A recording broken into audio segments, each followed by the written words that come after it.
عظیم ہے، یعنی کہ ان کا اخلاق بہت بڑا ہے۔ اگر ہم کسی اونچی بلڈنگ کو دیکھتے ہیں تو ہم کہتے ہیں فلاں بلڈنگ بہت عظیم ہے۔ ہم نے کسی اونچی عمارت کو دیکھا تو ہم نے کہہ دیا فلاں عمارت بہت عظیم ہے۔ یہ عظیم کا ورڈ جو استعمال ہوتا ہے، یہ لفظ عظیم جو استعمال ہوتا ہے، یہ بڑی جگہ پہ استعمال ہوتا ہے، یہ اونچی جگہ پہ استعمال کیا جاتا ہے۔ اب آئیے یہ حسن اخلاق کیا ہے؟ یہ اخلاق لفظ خلق کی جمع ہے، اور ایک حسن اخلاق ہوتا ہے، ایک حسن سلوک ہوتا ہے۔ حسن اخلاق کسی اور کے پاس میں نہیں بلکہ سرکار کے نانا جان کے پاس میں ہے، اور حسن سلوک دنیا دار کے پاس میں ہے۔ آئیے ایگزامپل دے کے، مثال دے کے آپ سے گزر جانا چاہتا ہوں۔ مثال یہ کہ آج سوشل میڈیا کا زمانہ ہے، آج پرنٹ میڈیا کا زمانہ ہے، آج الیکٹرانک میڈیا کا زمانہ ہے، آج کے فیس بک اخبارات کا زمانہ ہے، آج پوری دنیا کے منظر آپ کی نگاہوں کے سامنے ہے۔ کیا آپ اس بات پہ غور و فکر نہیں کرتے ہیں؟ آپ رہتے تو اپنی بستی اپنی زمین پہ ہیں، لیکن پوری دنیا کے مناظر آپ موبائل کے ذریعے دیکھ لیتے ہیں۔ لیکن جب ہمارا 10 سال کا بچہ، ہمارا 10 سال کے بچے کی جیب میں اگر آپ پٹول کے دیکھیں تو کوئی چیز ملے نہ ملے، لیکن اس کی جیب کے اندر ایک موبائل جیسا کھلونا ضرور مل جائے گا۔ اور جب ہمارا بچہ موبائل چلاتا ہے، جب ہمارا بچہ موبائل فون کا استعمال کرتا ہے، تو ہمارے بچے کے موبائل کے اندر کسی نہ کسی کمپنی کا سم کارڈ بھی ہوتا ہے۔ ارے جہاں ہمارے موبائل کے اندر، جہاں ہمارے موبائل کے سم کارڈ پہ اس بچے کے باپ کا فون آتا ہے، اس کی والدہ کا فون آتا ہے، اس کے بھائیوں کا، اس کے دوست کا، اس کے عزیز و اقارب کا فون آتا ہے، کہیں پہ بھی جس کمپنی کا کسٹمر ہے، جس کمپنی کا سم کارڈ استعمال کرتا ہے، اس کمپنی سے بھی فون آتا ہے۔ لیکن باہر میرا بچہ کتنا ہوشیار ہے، جب کمپنی کا فون آتا ہے تو کاٹ دیتا ہے، اور جب اس کے دوست کا فون آتا ہے تو ریسیو کر لیتا ہے۔ کمپنی سے ایک مرتبہ فون آتا ہے، بچہ کاٹ دیتا ہے، کمپنی سے دوسری مرتبہ فون آتا ہے، بچہ کٹ کر دیتا ہے، لیکن تیسری مرتبہ جب فون آتا ہے مجبور ہو کر کے ریسیو کر کے کان کے قریب کرتا ہے۔ جیسے ہی کان کے قریب کرتا ہے آواز آتی ہے، سر ہم آپ کو اطلاع دینا چاہ رہے ہیں۔ ادھر سے بات کرنے والا 18 سال کا یا 20 سال یا 22 سال کا کڑیل جوان ہمارے 10 سال کے چھوٹے سے بچے کے سر کر کے بات کرتا ہے، لیکن ہمارا بچہ اس کا استقبال کسی اور سے نہیں بلکہ بدلے میں گالیاں دیتا ہوا نظر آتا ہے۔ یہ ہوتا ہے کہ نہیں ہوتا ہے؟ اس بات کا میں نے خود محاسبہ کیا ہے، اس بات کا میں نے خود تجربہ کیا ہے۔ لیکن جب تیرا 10 سال کا بچہ اسے گالی دیتا ہے بدلے میں، تو پھر دوبارہ آواز آتی ہے، سر سوری معاف کیجیے گا، ہم تو آپ کو پلان دینا چاہ رہے تھے۔ تو بدلے میں گالی نہیں دیتا ہے۔ آپ کہو گے مولانا بدلے میں گالی کیوں نہیں دیتا ہے؟ وہ بدلے میں گالی اس لیے نہیں دیتا ہے، آپ کا بچہ اس کی کمپنی کا سم کارڈ استعمال کرتا ہے اور آپ کا بچہ اس کی کمپنی کا کسٹمر ہے۔ اگر آپ کے بچے کو بدلے میں اس نے گالی دے دی اور آپ کے بچے کو برا لگ گیا تو اس کی کمپنی کا سم کارڈ نکال کے پھینک دے گا۔ جب سم کارڈ نکال کے پھینک دے گا تو اس کا ایک کسٹمر کم ہو جائے گا۔ جب ایک کسٹمر کم ہو جائے گا تو اس کی انکم کم ہو جائے گی، اس کی آمدنی کم ہو جائے گی۔ پتہ چل گیا اسلام کے مقدس شہزادے، جب لالچ شامل ہے تو گالی برداشت کی جا رہی ہے، جب مطلب شامل ہے تو گالی برداشت کی جا رہی ہے۔ اور یہ دورے پرفتن کا حال ہے، جب مطلب نکل جاتا ہے تو کوئی ہمیں پہچاننے کے لیے تیار نہیں رہتا ہے۔ میں حضرت مولانا طارق صاحب قبلہ کو اگر مجھے ان سے کام ہوتا ہے، مطلب ہوتا ہے، تو میں انہیں دل میں کئی مرتبہ فون کرتا ہوں، سلام کرتا ہوں، اور جب میرا کام نکل گیا تو میں انہیں پہچاننے کے لیے تیار نہیں ہوں۔ یہ اس دنیا کا ریتی رواج ہے، لیکن آج یہ سنتے چلے جائیے گا، حسن اخلاق کس کے پاس میں ہے؟ حسن اخلاق کسی دنیا دار کے پاس میں نہیں بلکہ سرکار میر سید حسین ملت کے نانا جان مصطفیٰ جان رحمت کے پاس میں ہے۔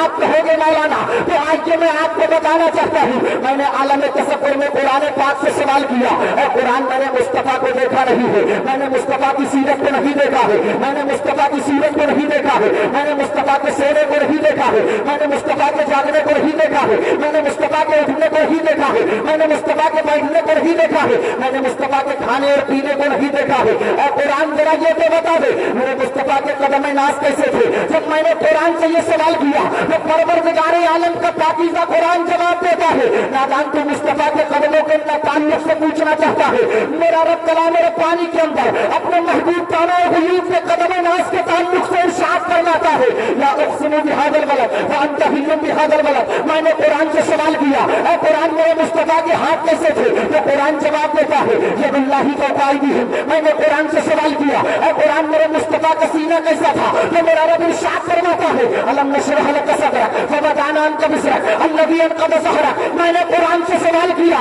اے قرآن میرے مصطفیٰ کی زبان کیسی تھی؟ تو میرا رب 27ویں پارے کے آخر میں ارشاد فرماتا ہے، وما ينطق عن الهوى ان هو الا وحی یوحی۔ میں نے قرآن سے عالم تصور میں سوال کیا، اے قرآن میرے مصطفیٰ کی نظریں کیسی تھی؟ تو میرا رب पानी के 30वें पारे के आखिर में इरशाद फरमाता है, माज़ागल बसर वमा तरा लक़द रअा मिन आयाति रब्बिहिल कुबरा। मैंने कुरान से सवाल किया, ऐ कुरान जरा ये तो बता दे मेरे मुस्तफा की सीरत कैसी थी। तो मेरा रब इरशाद फरमाता है, लक़द काना लकुम फी रसूलिल्लाहि उस्वतुन हसना। मैंने कुरान से सवाल किया, ऐ कुरान जरा ये तो बता दे मेरे मुस्तफा का पावर कैसा था, मेरे मुस्तफा का इख्तियार कैसा था। तो मेरा रब कलाम पानी के अंदर इरशाद फरमाता है, मा आताकुम रसूल फखुज़ू वमा नहाकुम अन्हु फंतहू। मैंने कुरान से सवाल किया, ऐ कुरान जरा ये तो बता दे मेरे मुस्तफा की मेराज का सफर कैसा था। तो मेरा रब 15वें पारे के शुरू में इरशाद फरमाता है, सुब्हानल्लज़ी अस्रा बिअब्दिही लैलन मिनल मस्जिदिल हराम। मैंने कुरान से सवाल किया, ऐ कुरान जरा ये तो बता दे मेरे मुस्तफा की, ऐ कुरान जरा ये तो बता दे मेरे मुस्तफा की औलाद की कसरत कैसी थी। तो मेरा रब इरशाद फरमाता है, इन्ना आतैनाकल कौसर फसल्लि लिरब्बिका वन्हर। मैंने कुरान से सवाल किया, ऐ कुरान जरा ये तो बता दे मेरे मुस्तफा की मोहब्बत कैसी थी। तो मेरा रब इरशाद फरमाता है, कुल इन कुंतुम तुहिब्बूनल्लाह फत्तबिऊनी युहिब्बकुमुल्लाह। मैंने कुरान से सवाल किया, ऐ कुरान जरा ये तो बता दे मेरे मुस्तफा की नूरानियत कैसी थी। तो मेरा रब मुस्तफा की नूरानियत के ताल्लुक से इरशाद फरमाता है, अब जाअकुम मिनल्लाहि नूरुन व किताबुम मुबीन। मैंने कुरान से सवाल किया, ऐ कुरान मीर सज्जद हुसैन मियां साहब क़िबला के नाना जान की रहमत कैसी थी। तो मेरा रब इरशाद फरमाता है, वमा अरसलनाका इल्ला रहमतन लिल आलमीन। मैंने कुरान से सवाल किया, ऐ कुरान जरा ये तो बता दे मेरे मुस्तफा के अलकाब क्या क्या थे। तो मेरा रब कलाम पाक के अंदर कहीं पे मुस्तफा को यासीन दे रहा है, कहीं पे मुस्तफा को ताहा दे रहा है, कहीं पे मुस्तफा को या अय्युहल मुज़म्मिल दे रहा है, कहीं पे मुस्तफा को या अय्युहल मुद्दस्सिर दे रहा है। मैंने कुरान से सवाल किया, ऐ कुरान जरा ये तो बता दे हुसैन मिल्लत के नाना जान का नाम क्या था। तो रब इरशाद फरमाता है, मोहम्मद रसूलुल्लाह। मैंने कुरान से सवाल किया, ऐ कुरान मेरे मुस्तफा की ओलिया अथा से लेके पेशानी के मुबारक तक का पूरा मुजस्समा कैसा था। तो मेरा रब 30वें पारे के आखिर में इरशाद फरमाता है, कब दुहा वल्लैलि इज़ा सजा मा वद्दअका रब्बुका वमा क़ला वलल आखिरतु खैरुल लका मिनल ऊला। मैंने पलट के कुरान से सवाल किया, कुरान मैंने अपने आका के सीने के ताल्लुक से तूने सीने का जिक्र किया लेकिन सीने को अजीम नहीं कहा, तूने कदमों का जिक्र किया लेकिन कदमों को अजीम नहीं कहा, तूने हाथों का जिक्र किया लेकिन हाथों को अजीम नहीं कहा, तूने मुस्तफा के पूरे मुजस्समे का जिक्र किया लेकिन तूने किसी भी उज़्व को किसी भी शय को अजीम नहीं कहा। ऐ कुरान जरा ये तो बता दे मेरे मुस्तफा की अजीम शय क्या है, मेरे मुस्तफा की अजीम चीज क्या है, मेरे मुस्तफा का अजीम वस्फ क्या है। जब मैंने कुरान से सवाल किया तो कुरान पलट के मेरे सवाल का जवाब देता है, नादान के मुस्तफा का अजीम वस्फ मालूम करना चाहता है तो सुन ले। मेरा रब इरशाद फरमाता है, इन्नका लअला खुलुकिन अज़ीम। हबीब तुम्हारा अखलाक बहुत अजीम है। जब बरेली के ताजमहल की नजर, जब बरेली के कुतुब मीनार की नजर, जब बरेली के मजहर की नजर, आला हज़रत अज़ीमुल बरकत की नजर, जब मुस्तफा जाने रहमत के अखलाक को पड़ी है तो मेरा रज़ा अच्छा रज़ा प्यारा रज़ा बरेली की टूटी हुई चटाई से पुकारता है, तेरी खुल्द को हक ने अजीम किया, तेरी खुल्द को रब ने जमील किया, कोई तो किस्सा हुआ है न होगा शहा तेरे खालिक के हुस्न अदा की कसम। नारे तकबीर, नारे रिसालत, मशरक़े आला हज़रत, जश्न गौसे वरा, इस्लाह माशरा कॉन्फ्रेंस, सैयद सरकार हुसैन मिल्लत, बादशाह बिलग्राम। वाह वाह वाह, सुभान अल्लाह। और जब बहराना मुक़द्दसा के हुजूर नज़्मी मियाँ की नजर जब मुस्तफा के अखलाक पे पड़ी तो कहने लगे, आगाज से आखिर तक कुरान नाते मुस्तफा उनके हंसी बयान का कैसा अनोखा ढंग है। और आला हज़रत फरमाते हैं, ऐ रज़ा खुद साहिब कुरान मद्दाह हुजूर, तो जिसे कम मुमकिन है फिर मिदहत रसूलुल्लाह की, ये अखलाक ही की तो वजह है। जो दीन आया था मक्के की मुक़द्दस ज़मीन पे, इस्लाम आया था मक्के की मुक़द्दस ज़मीन पे, लेकिन आज इस्लाम हमारी इस बस्ती के अंदर कैसे आ गया, इस्लाम भारत के अंदर 7 समंदर पार कैसे पा गया। तो वजह कोई और नहीं है, मुस्तफा ने इस्लाम को किसी तीर और तलवार के जरिए नहीं बस बल्कि हुस्न अखलाक के जरिए इस्लाम पूरी दुनिया के अंदर फैला है। और यही वजह है हुजूर सैयद मीर हुसैन मियां साहब क़िबला से जो एक मरतबे बातचीत कर लेता है, इनके अखलाक की भी यही दलील है कि इंसान एक मरतबे बात करता है तो कहता है, जब बिलग्राम शरीफ के मीर सैयद हुसैन मियां साहब क़िबला का आलम ये है तो फिर इनके नाना जान का आलम क्या रहेगा। क्या रहा होगा। कभी तो आला हजरत फरमाते हैं जब उनके गदा भर देते हैं शहारे जमाना की जहरी, मोहताज का जब ये आलम है मुख्तार का आलम क्या होगा। अब आगे सुनते चले जाइएगा। मैं बहुत तेजी के साथ अपनी बात को आपकी पटरी पर रखना चाह रहा हूँ। आप सुनते चले जाइएगा। इस्लाम के मुकद्दस शहजादे, आज एक बात, एक फितना बहुत तेजी के साथ पनप रहा है, बहुत तेजी के साथ जन्म लिए हुए है। आज आप देख रहे होंगे सोशल मीडिया के जरिए से कि आज जो हमारी बेटियां, हमारी लड़कियां हैं, वो इर्तिदाद की तरफ जाती हुई नजर आ रही है, वो मुर्तद होती हुई नजर आ रही है। वजह क्या है? आज हमारी बच्ची को अगर वक्त मिलता है, आज हमारी लड़की को अगर वक्त मिलता है, आज हमारी बेटी को अगर वक्त मिलता है, तो अपने वक्त को वो कभी सैयदा फातिमा की हिस्ट्री को पढ़ने में नहीं गुजारती है, सैयदा ज़ैनब की सीरत को पढ़ने में नहीं गुजारती है, बल्कि मोबाइल फोन के सामने या फिर एलसीडी या कैमरे के सामने या एलसीडी या टीवी के सामने न जाने कौन कौन से सीरियल और न जाने कौन कौन सी फिल्मी दुनिया की हीरोइनों को देखा करती है। उसी को देखने के बाद में उन्हें फॉलो किया करती है। मैं आज अपनी बेटियों को ये पैगाम दे के गुजर जाना चाहता हूँ। मैं आज अपनी बहनों और माओं को ये आखिरी पैगाम दे के अपनी बात को खत्म करना चाह रहा हूँ, इसलिए कि जहाँ बड़े लोग बैठे हैं वहाँ पर अदना लोगों को ज्यादा जरूरत जसारत करने की कोई भी कहीं से भी कोई गुंजाइश नहीं होती है, लेकिन इजहार अकीदत कोई चीज होती है। मैं आप तमामी हजरात की समातों की दहलीज पर ये बात रखना इसलिए चाह रहा हूँ कि आज जब हम देखते हैं अपनी बहनों का हाल, आज जब देखते हैं हम अपने इस्लाम की शहजादियों का हाल, जब हम आज देखते हैं अपनी इस्लामी रिश्ते की बहनों का हाल, तो दिल पर चोट पहुंचती है और दिल परेशान हो जाता है। दिल में एक अजीब सा दर्द पैदा होता है, इसलिए कि इन्होंने इतनी आसानी से भुला दिया सैयदा फातिमा के किरदार को, इन्होंने इतनी आसानी से भुला दिया सैयदा ज़ैनब के किरदार को। अरे वो तो सैयदा फातिमा की बात तो बहुत दूर है। आज ये मैं इस्लामी रिश्ते की और इस्लामी हिस्ट्री की एक ऐसी बेटी की बात बताने जा रहा हूँ। अगर आपके सीने के अंदर दिल होगा और दिल के अंदर धड़कनें मौजूद होगी और वो धड़कनें अगर इस्लाम से मोहब्बत रखने वाली होगी तो आप मुझे भूले तो भूल जाए, मुझे इसका कोई गम नहीं है। लेकिन जिस शख्सियत का जिक्र करने जा रहा हूँ उसका जिक्र आज पूरी दुनिया के अंदर हो रहा है, उसका नाम आज पूरी दुनिया ले रही है, इसलिए कि उस जैसी पाकीज़ा औरत, उस जैसी कनीज़ फातिमा कोई आज तक पैदा ही नहीं हुई है। उसको पूरी दुनिया हजरत राबिया बसरी के नाम से याद करती है। हजरत राबिया को राबिया क्यों कहा जाता है? राबिया इसलिए कहा जाता है कि वो चौथे नंबर पे पैदा होने वाली बेटी थी, वो चौथे नंबर पे जन्म लेने वाली बेटी थी, इसलिए उनको राबिया कहा जाता है। और बसरी इसलिए कहा जाता है कि शहर बसरा से ताल्लुक रखने वाली थी।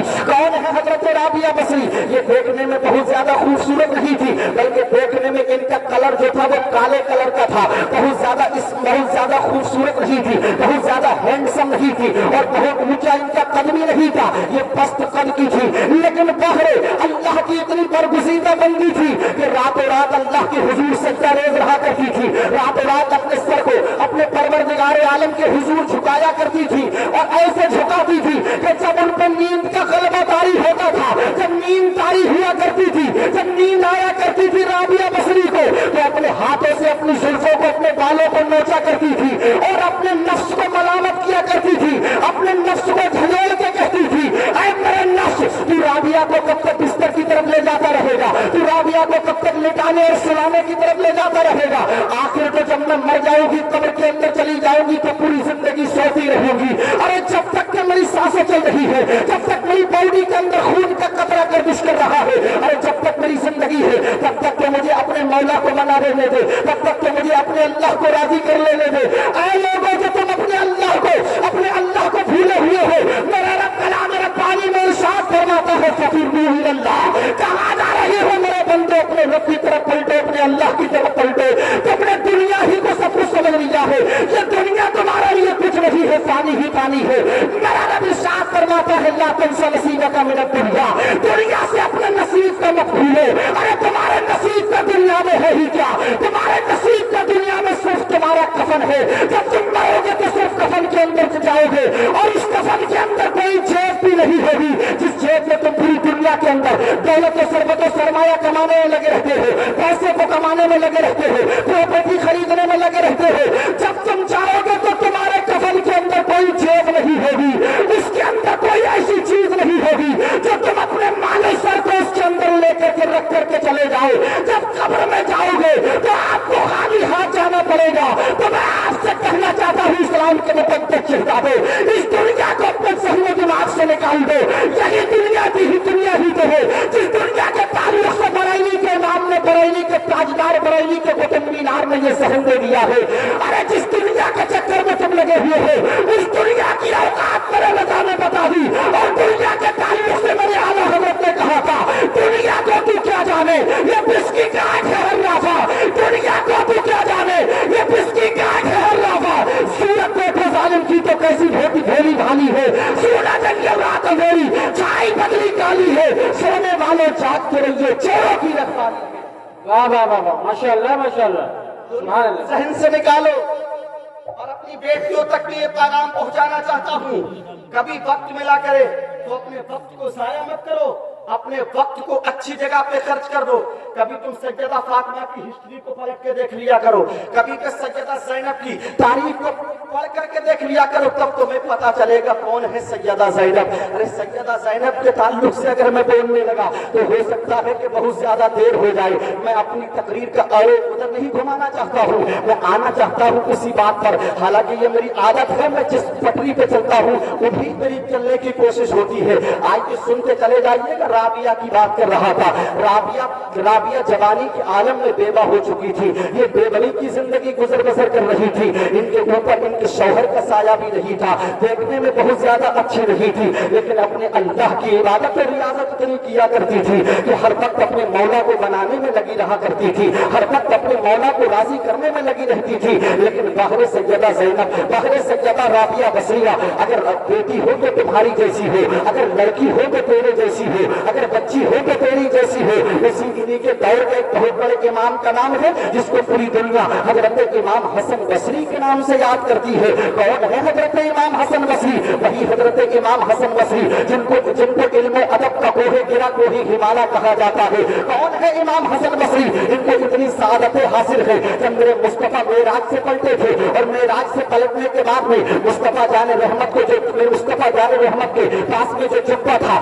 وہ جبہ میرے مصطفیٰ نے، میرے آقا نے حضرت مولا کائنات اپنے داماد کو دیا تھا، حسنین کے بابا کو دیا تھا، حضرت میر سید حسین میاں صاحب قبلہ کے جد کریم کو دیا تھا، اور وہی جبہ حضرت مولا کائنات نے مصطفیٰ جان رحمت سے لینے کے بعد میں حضرت امام حسن بصری کو دیا تھا۔ کون ہے امام حسن بصری؟ حضرت مولا کائنات کے خلیفہ ہے، مرید ہے، شاگرد ہے، اس شخصیت کو حضرت امام حسن بصری کہا جاتا ہے۔ دیکھنے میں بہت زیادہ خوبصورت ہے، اور ان کی شان تو یہ بھی ہے کہ انہوں نے حضرت ام المومنین حضرت ام سلمہ کا دودھ پیا ہے، اس رشتے سے میرے مصطفیٰ کے رضائی بیٹے بھی ہیں۔